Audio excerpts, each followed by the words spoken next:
is yours.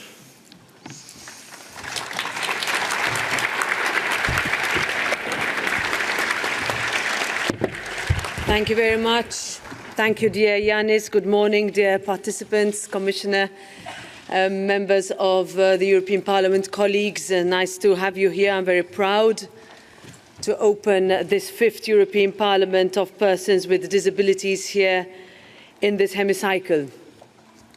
Yanis recalled our first meeting in my newly then elected capacity as President, and I could think of nothing better than to open this hemicycle to all of you activists from all over Europe and beyond, to be here together to discuss the challenges and the vision that we all have and we can commit to together. So this European Parliament is a place of inclusion of all in European society, and you are all most welcome here. I would like to extend a particular warm welcome to the Ukrainian delegation here with us.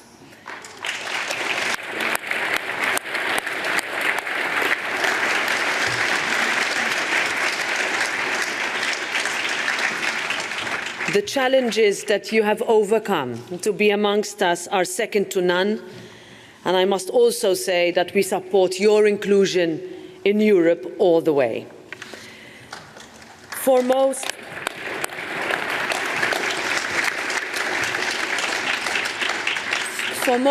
accessibility is a given.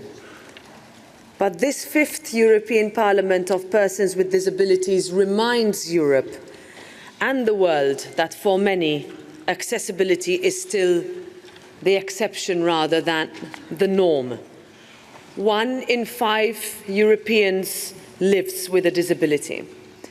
And this is why platforms like the European Disability Forum are crucial to raise awareness of the issues that we in Europe still need to work on for more fairness. Many struggle for access and inclusion.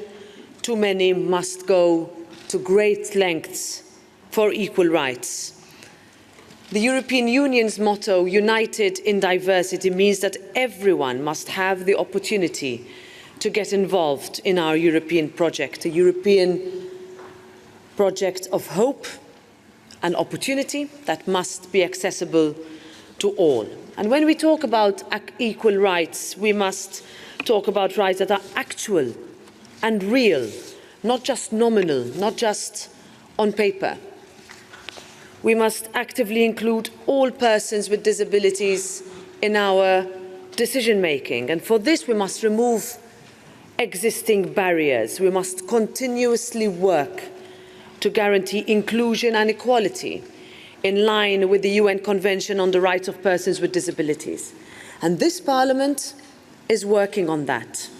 Here, we believe that persons with disabilities have the right to live independently and receive appropriate community-based services. And we will continue to deliver on this. We also want to abolish remaining administrative restrictions that hinder the rights of persons with disabilities. In this spirit, we are eagerly awaiting the Commission's proposal on this year on an EU-wide European disability card. It is high time for mutual recognition of a disability status between member states. Why are we still not in a situation where we have this?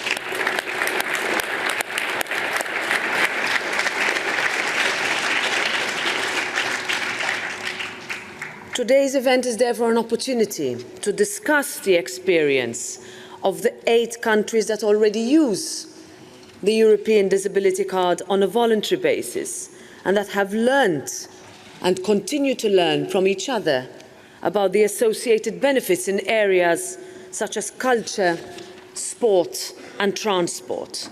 We must make it easier for persons with disabilities to embrace, like all Europeans, Schengen-like freedom of movement in a border-free European Union.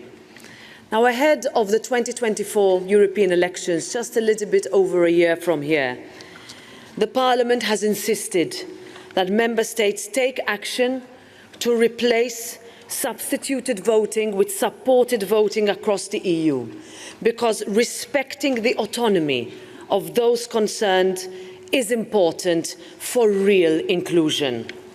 So I encourage you to push for this also on a national level. I encourage you to vote in the next EU elections.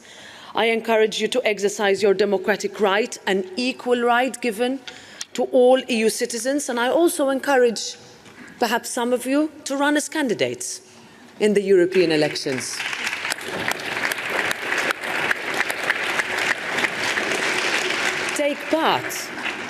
Take part in shaping Europe's future. Give the next European Parliament a mandate to perform its duties in your interests too.